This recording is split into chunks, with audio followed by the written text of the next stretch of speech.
Okay, excellent. Again, hello, everybody. Welcome back to Geography 480, CBS 670. Today, we're going to be talking a bit about reference systems and map projections and such. This is a pretty cool stamp. This is from Venezuela. It's showing the cordiform map projection, which basically makes the world look like a heart. And so, looks like we got another person joining in. So, yeah, I'll just go ahead and get right into it.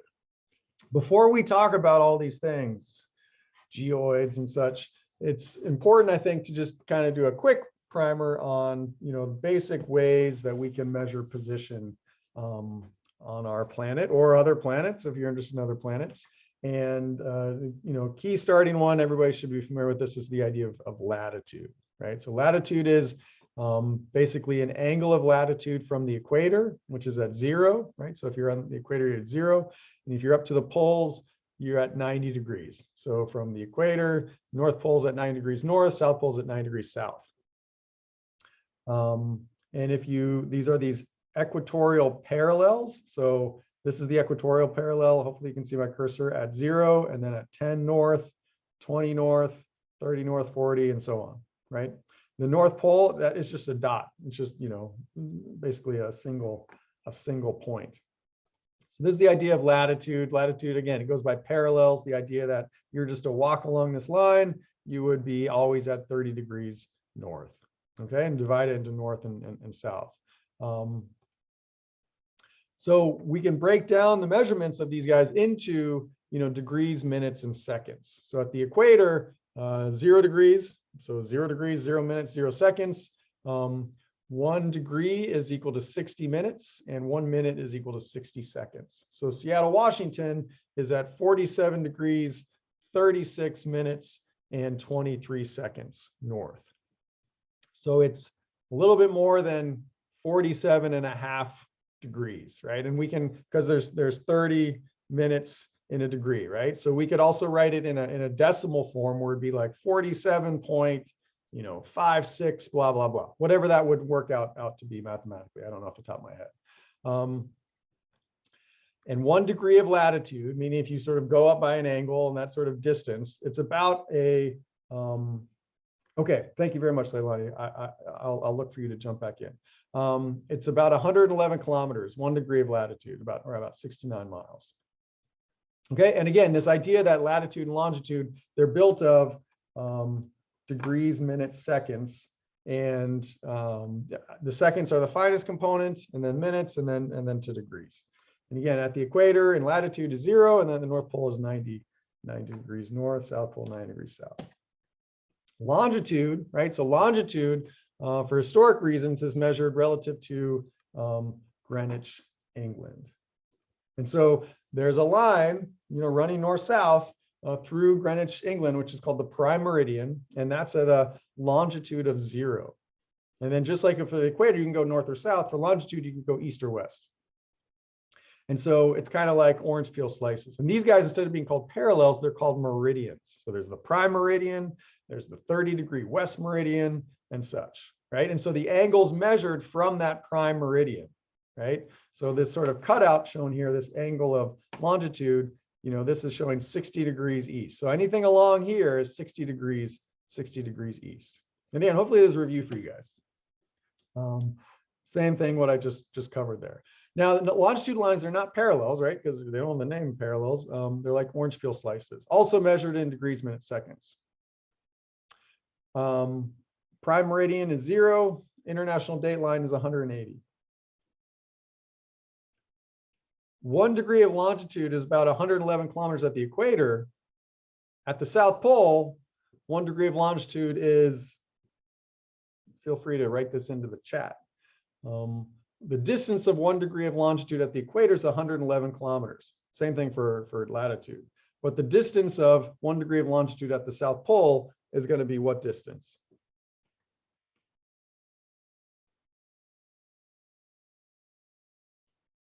Yeah, 0, right? Because they all converge, okay? So it's going to be 0 meters, 0 kilometers, whatever, because they all converge at a particular point.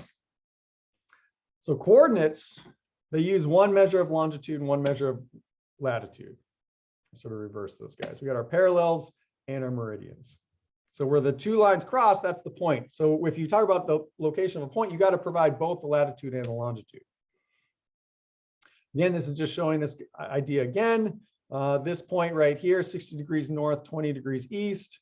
So the latitude, this angle here is 60 degrees, right? So if you were to measure this angle from the equator, this up to here, this angle would be 60 degrees. And then the longitude, here's the prime meridian for where this point is over here. So you sort of swing over.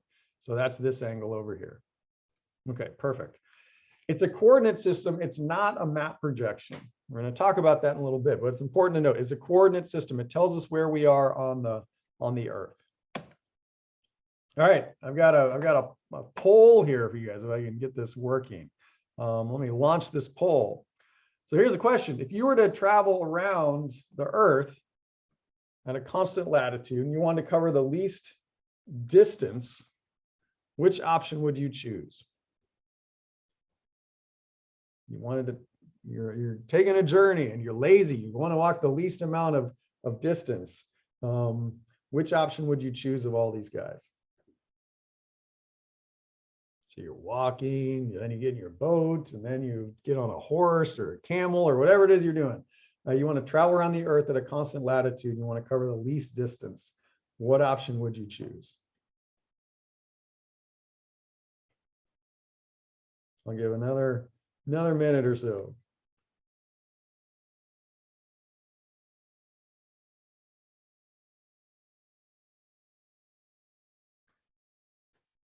All right, I'm going to end this poll. Hopefully you guys are happy with your answers here. I'm going to share the results. Hopefully you guys can see these results. These results are suggesting that not everybody's understanding what I'm talking about. It's early in the morning, it's Monday, and that's fine. And that's maybe why we're doing this sort of poll. So if you wanted to travel around the Earth at a constant latitude and you wanted to cover the least distance, which option would you choose? I'm going to go back a little bit. So you want to walk along a latitude, right? This is a line of constant latitude around the equator. This is another line of constant latitude. This is another line of constant latitude at 60 degrees north, right? Which one is going to allow you to cover the least amount of distance? The equator? No, the equator, you're going to have to walk the farthest around, right? The equator, that would be the greatest distance. If you're at the North Pole, you just need to spin in place, okay? If you were at 60 degrees north, you'd have to walk more than you were at the North Pole, but a whole lot less than you would if you were at the equator. Okay, so the correct answer for this guy is actually E, right? Because that's the greatest latitude. So therefore, if you were to walk along that line, the shortest distance that you would travel. All right, so for the third of the class that got that right on, for the other folks, you may want to make sure that you're kind of internalizing this a little bit. Okay, if there's any questions about that, happy to try to clarify. So the Earth, right? I have a globe at home. I don't have a globe here in the office with me, but there's one in the lab next door. The globe is a good way of, looking at and thinking about locations, right? But there's issues with globes. They're kind of bulky and weird to travel with, you have it under your arm. They are hard to sort of, represent things on flat screens, for example. Those sort of, Google Earth and other ones is becoming amazing, right? But globes they're very helpful, but there's also some drawbacks associated with globes. And we interact with, unfortunately, the world more than we should through these sort of three-dimensional screens. I'm sorry, two-dimensional screens. I should take it back. In the past, it used to be, representations of the world were often through these paper maps. And that's where a lot of these map projections come into play. But those map projections are still being used extensively because we are interacting with the world through these two-dimensional screens. Hopefully we're out in the world and in real life, but more and more we're sort of doing it through these screens. Globes are typically, unless they're super expensive, they're often also, cast as perfect spheres. But the Earth is not a perfect sphere, right? The Earth is, yes, rather than the real shape. So thank you, Julia. Yeah, it's true. So the Earth is actually a lot more messy than a perfect sphere. There's this sort of bulging that happens, and the Earth's surface itself is quite complex and irregular, I should say. And so there are some graphics here showing the actual Earth's surface, and then we've got a couple of different things on here. And one is this idea of an oblate ellipsoid or a spheroid. So this is a mathematical representation where you've got a semi-major axis measured from the center of the Earth's mass and a semi-minor axis measured from the center of the Earth's mass, right? Trying to do a better job of matching what the Earth's actual shape is than a perfect sphere can. I mean, a perfect sphere is also an ellipsoid. It just, the semi-major and the semi-minor axes are equal. And then you get a sphere. For this ellipsoid, they're a little bit different from each other, and that allows you to, kind of capture that bulge a little bit better. I'm good. Thank you. All right. And again, an ellipsoid is shown there, right? It's just this sort of three-dimensional mathematical representation. And all the difference is the lengths of those axes.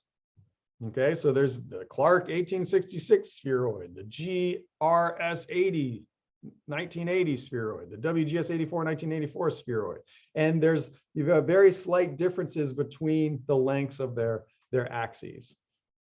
So why might there be a bunch of different ellipsoids out there?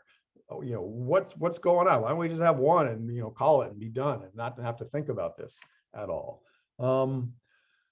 Well, because the Earth is irregular, the actual Earth's surface, which is depicted in this green line, is a sort of irregular thing. There's, places where some ellipsoids match up better to that surface, and other places on the Earth's surface where another kind of ellipsoid would match up better. And there's another term to throw in here, which is the idea of a geoid. A geoid is a surface the oceans would conform to if basically free to adjust to gravitation and the centrifugal force of the Earth's rotation. So the geoid is sort of another kind of measure that we have here to allow us to try to get closer to, from a mathematical perspective, what the Earth's actual shape is. For an ellipsoid, this WGS 84, this geocentric world geodetic system ellipsoid, in some places, it does a good job of matching both the geoid and the actual Earth's surface, right? In this case, the geoid is sitting in for the actual Earth's surface. But there's other places where there's divergence, where it doesn't match as well, okay? And so if we bring in different types of ellipsoids, right? Ellipsoid 1, which I'm outlining right here, there's places where, oh, look, it's awesome, right? It matches up beautifully, right? But then there's other places where it does a terrible job, right? But then if we have ellipsoid number 2, which is this bigger, sort of more circular guy, look, oh, it's so nice over here. It's sort of, the European area. It matches up beautifully. But, down here in South America or such, oh, there's big differences. So where you are in the world and where you're interested in mapping, you may want to use a different type of ellipsoid to better sort of, minimize the amount of errors that you're getting. And so this is this idea that, again, the Earth is an irregular, bulging form. And some ellipsoids do well in some places and other ellipsoids do well in other places. So GRS 80 does great for North America, but it's going to do terribly if you're interested in mapping out in Fiji, for example.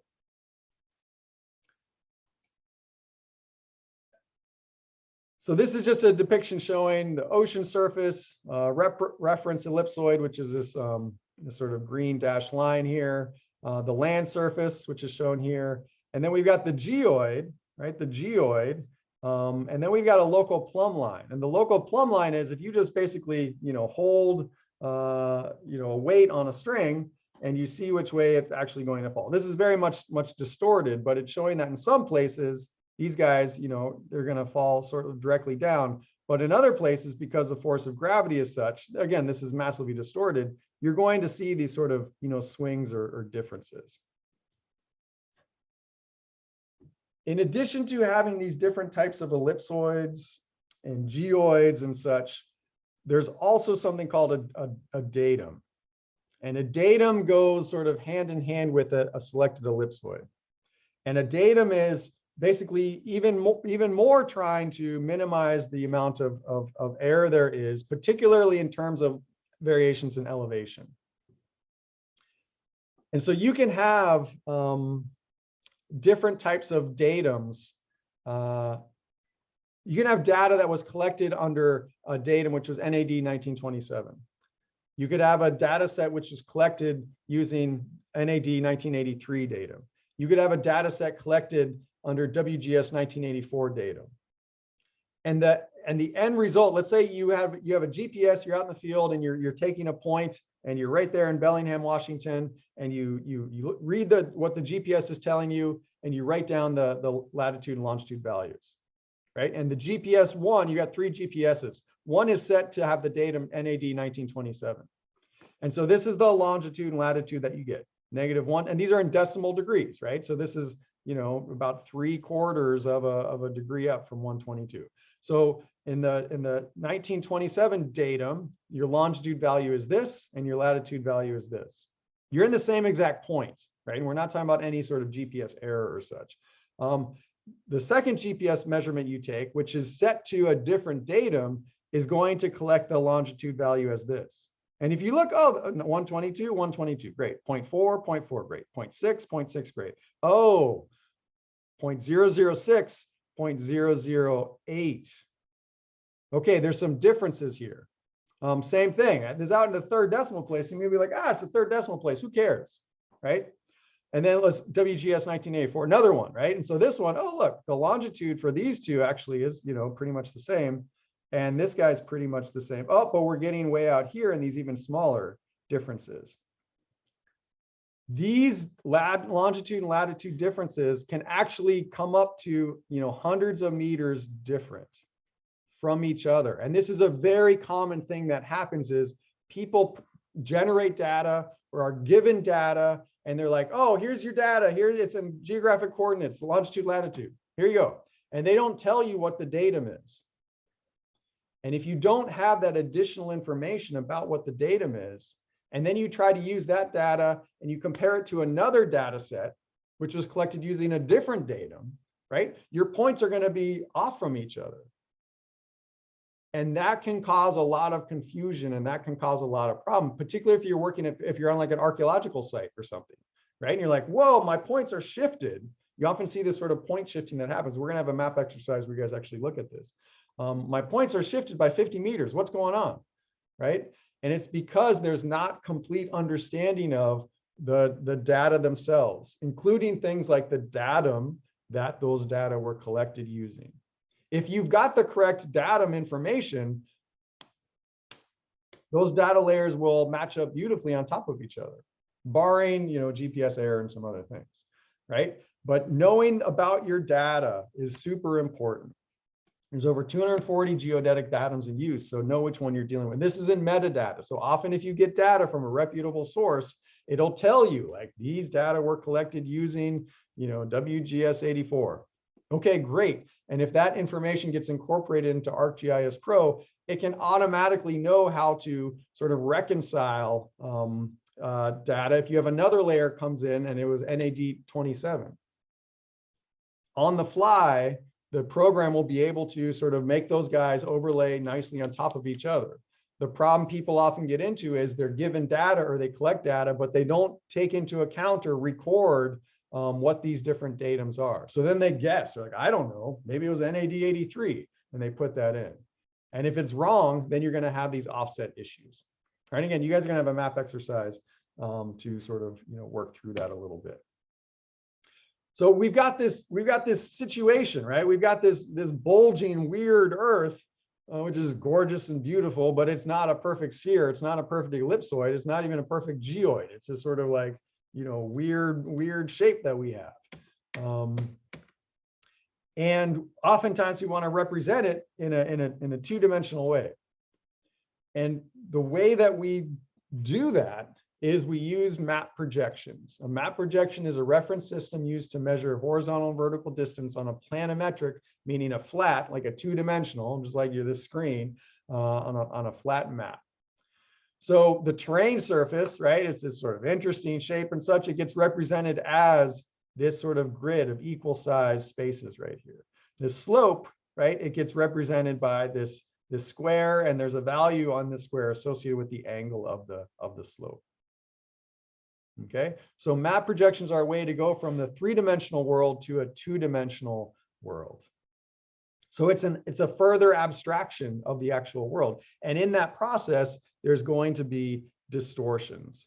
In that process, it's impossible to beautifully, correctly represent a complicated three-dimensional world in a simple two-dimensional map. It's impossible, right? There's going to be some distortions. There's going to be some problems that get generated. And depending on the problem that you're working on, those issues can become significant, and they can be meaningful, and they can, screw you up in terms of like, where's sea level rise going to impact? If you've got errors in here because of distortions from map projections, those errors might be meaningful. Is that hail going to be, affected or not? Right? If there's an order of a few meters, not understanding about your data and not understanding about the distortions that come when you sort of represent them different ways can cause problems. So cartographers, there are different types of map projections, and every map projection is going to have some kind of distortion. And depending on the purpose of the map, you can try to minimize the types of distortions that you care about. So there's different types. One is conformal map projections, and these are where angles get locally preserved. So directions. So if a road is crossing at, there's a road intersection and it's not a 90, let's say it is a 90 degree, right? So two roads crossing at 90 degrees in the real world. On the map, it'll look like those two roads are crossing at 90 degrees. If those two roads are crossing at 48 degrees, on the map, it would look like they're actually crossing at 48 degrees. So angles are preserved, but at the cost of distances, at the cost of, areas and other things. So conformal maps, angles are preserved. Equal area maps, well, areas are preserved, but angles get distorted and other things get equidistance, distances get preserved, but angles and areas and other things get sort of, distorted and such. And as a mutual, directions from a central point are preserved. And I'm going to show, one or two examples of these different guys so you can get a sense. And then we're going to do a demo in ArcGIS Pro itself. But just know, again, the key thing, if you memorize these terms is fine. I don't really care. But this idea that there are different types of map projections, families of map projections out there, conformal, equidistance, azimuthal, right? Trying to preserve different properties that may or may not. So if you're really interested in distances and making sure that you're using your map or your representation to get at distances, you want an equidistant map, right? You really care more about, how things are, the areas of locations. You don't want this huge distortion, then you're gonna compromise in other areas. So this is an example. So this is the Lambert conformal conic. So conformal. So what does that mean? Conformal. It means that angles are preserved locally. All right, fantastic.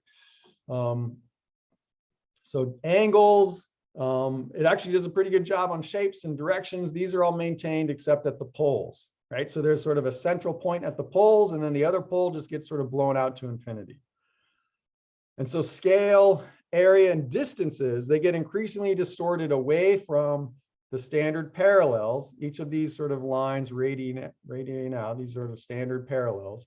And they're best suited for mapping mid-latitude land masses running in an east-west orientation. Right, so this is an example of a good use of a Lambert conformal conic map. Right, and you can see that, oh, there's some things going on here. So as we get to the poles, this is converging onto a point, and as we get to the South Pole, so we're not really showing these So look how big the tip of South America is, right? Oh my goodness, it's much, much bigger than the entirety of Mexico, right? That's not what's actually happening here. We got some distortion going on. But at these sort of mid-latitude areas, it's actually doing a really nice job of depicting, Europe and North America, right? And so a lot of, cartographers in the past that's been kind of their focus. So this is an example of one. ArcGIS Pro has an entire, world of different map projections that it supports. Okay. These are just the A's getting into the B's, and there's probably dozens and dozens. I don't know about hundreds and hundreds, but there's dozens and dozens. And so you can sort of play around with these different types of map projections, and they're all conveying something different, right? So they all have their own type of distortion. But it's worth knowing about these because there are choices you can make to more elegantly convey the information that you're trying to convey in your map. So this is one, the equidistance cylindrical. So meridians and parallels are equally spaced. They're equally spaced straight lines forming this sort of Cartesian grid.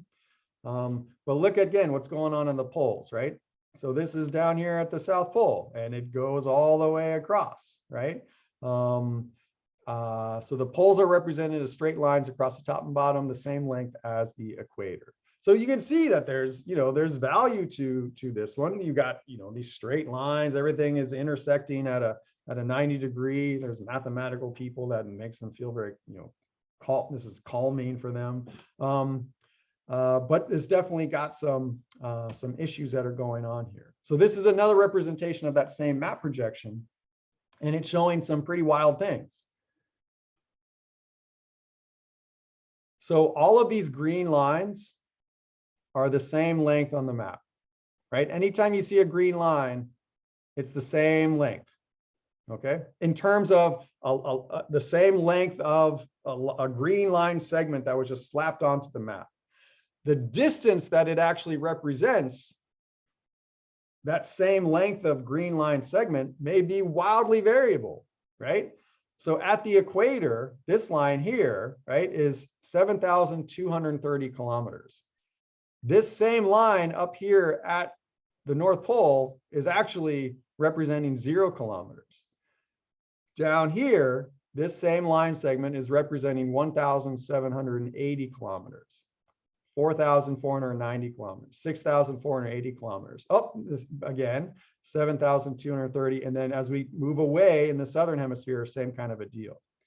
These scale bars over here are all 5,000 kilometers, right? So from here, and it only works along this, this parallel. So this scale bar is for this guy at the equator. This scale bar is 5,000 kilometers down here along this guy. This scale bar is 5,000 kilometers down here this way. All right, so it's important that hopefully this graphic is making sense to you guys, meaning that if you draw a line on the map, where it is located on the map is going to be an incredibly different distance, right? And so this is a situation where distances are not preserved, right? And you can, again, all of these green line segments, if you were to, stack them on top of each other, they would all be the same. Now, it is preserved in sort of just this vertical north-south direction. So any place you draw the same length of line that's oriented north-south, that distance will be the same, right? And so that's interesting, and that's where this sort of equidistance cylindrical map idea comes in. So this north-south distances are all preserved, but east-west, and then at any kind of an angle, they're not preserved unless you're at, the equator running parallel. So again, this idea of distortion, right? This idea of distortion for these different ones. Probably one of the most commonly used map projections, at least that I often use, is the Mercator, or the version of the transverse Mercator. And in part, this is because the units of this guy are in meters. And for me, if I'm thinking about distances and I'm thinking about, how far away is this point from this point? How far away is this point from this point? I can do that if the coordinates are given in meters. It's very difficult for me to translate decimal degrees in my mind to any kind of distance that makes sense, right? So negative 122.467 degrees latitude versus negative 122.4666 degrees latitude. Like, how far away are those, two latitude? I don't know, right? But if you give this to me in meters, I'm able to sort of, think that through. The transverse Mercator map projections break up the world into a series of zones. And the zones are basically, where this sort of central meridian is, the central meridian is. And you can think about it as sort of a cylinder that you've sort of wrapped around the Earth, and where it sort of basically, touches the Earth's interior or the exterior of the Earth, that is that sort of central meridian. And so you can break the Earth up into all of these different UTM zones. And I'll show you guys that just a little bit. Does anybody know what UTM zone we're in here on Big Island? If you know, you can sort of type it in the chat. If you don't know off the top of your head, that's totally fine. You can go to this, what UTM zone am I in, and type that out and see. But that's helpful information. So and now I wanted to go into ArcGIS Pro and do a little bit of a demo looking at map projections. If you guys want to fire up ArcGIS Pro yourself, you're welcome to do that. It may help. You don't have to, but it may help sort of, allow you to see some stuff. But before I do that, I wanted to go to this, which map projection am I in, if I can find this one. Here we go. So this is this site, what UTM zone am I in? So you can zoom in, and if you look at these, they've got these sort of numbers associated. So let's zoom into Hawaii. So here's Hilo. So we're in UTM zone 5 north. Zone 5 north is, from here to here. This is zone 5 north. That's the UTM zone that we're in. If we go to, let's go to Albania. Why not? Albania, right? What UTM zone is this guy in? It is in it looks like 34 degrees, or not 34 degrees, 34 north. So 34 north, that is the UTM zone that guy's in, 34 north. Let's go back to our island, because our island is actually very interesting. Look at this. The vast majority of Big Island is in UTM 5 north. But, this very edge, right? This very sort of westernmost tip of it is in 4 north. Same kind of thing for Maui, actually, right? So if you look at Maui, most of Maui is in 4 north, but Hana, right? It's in 5 north, right? And again, this is these guys are built where this sort of central meridian is for each of these guys. It's in the middle of the zone, then in the middle of the zone shifts over, middle of the zone shifts over. It's sort of regular thing. Okay, and it's good to know because the coordinates given for these different ones are going to be on the basis of, the parameters for this zone. Okay, so this is a view of ArcGIS Pro, and this is using an interesting map projection. If you've got data up, and this is actually the ISO Hyatt data, the sort of rainfall contour data that we talked about last time. I've got that up. We'll zoom in on that in just a little bit, but that's the data, but then we got the map itself. If you right click on the map guy and you go to properties and you look at coordinate systems, it'll tell you what is the coordinate system that you're in. I'm in a projected coordinate system, and right now it's called Fuller. Okay, that's where I'm in. And it makes this like really pretty crazy kind of, shape. And it does this to sort of keep all of the continents on one sort of continuous surface. Right? It's an interesting way about looking at the world. If I zoom in on the Big Island ISO Hyatts that I have here, so I'm going to zoom to layer. There it is, right? That's Big Island. Which way is north pointing in this one? You can type that in the chat if you like. North is kind of to the left. Yeah, north is kind of to the left, right? So we got Kavaihai, we got Kohala over here, we got Gila over here, right? So this is kind of a, it's sort of an uncomfortable way maybe of we don't usually see our islands looking like this. So in the context of this larger map projection, we've been pretty wildly distorted. Hopefully this thing's going to come back in just a second. Now I can change the map projection pretty easily here, right? So I just right click on map and I go to properties, and then in coordinate system, I can choose something else, right? I can choose equal area world Asia Pacific if I want to. So I'll say okay for that one. And it's going to basically, yeah, reset it, right? And if I zoom in again on the isohyets, right, it's going to look something like this now, right? So this is reprojecting on the fly. And it's able to do that properly because it was able to read in the metadata to know that these data, if I right click on the data itself and I go to properties and I look at things like, I'm in source and I look at spatial reference. So this will tell me information about the data itself, right? So this is information, so it's a geographic coordinate system, WGS84. Right? This is the datum that it's using, the datum, the WGS 1984 datum. This is the spheroid. These are the values for the semi-major and semi-minor axis. This is the amount of flattening that occurred or such. Right? So that information is inside, it's associated with these lines. And therefore, if I keep changing the background map projection, right? Let me choose something else. Let's see something that's, we did Fuller, Hotine. I don't even know what that means. Hotine, right? So it sounds like poutine. Like, what does that look like, right? So this is the Hotine map projection. That's sort of interesting, right? Like, I haven't seen that before. It's got this sort of, yeah, I don't know what's going on with this one, but it's very interesting, right? And so we can see that now we're sort of looking up here. So again, as you convey your information, there are choices that you can make, right? And this is important for the maps that you guys are creating for lab 2, right? You don't have to just leave it in some kind of, geographic coordinate system that's super boring and is not interesting at all. So I can sort of change this guy again, coordinate system. We can go to geographic coordinate system, right? And we can just choose, let's choose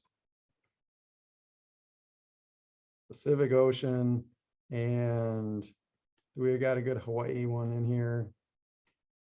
Doesn't look like we do, that's too bad. But we can choose, let's choose Fiji 1956. Why not? Let's see what happens for this guy.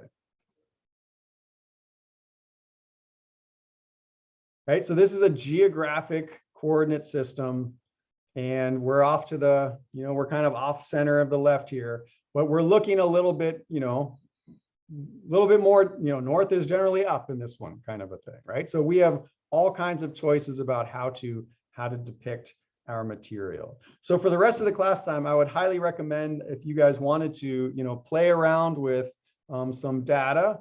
It could be data from a past lab or anything else, to mess around with this idea about changing the underlying projection of your map, which again, once you've got something up, if you just go down to properties, coordinate systems, and then you've got all these choices here between, geographic ones, but I would suggest playing around with the projected ones for ones that make sense for wherever it is that you're working, right? And UTM, so this will be interesting. So UTM, I'll just do it for, I'll do NAD 83, and I'll do 5 north. Let me choose that one.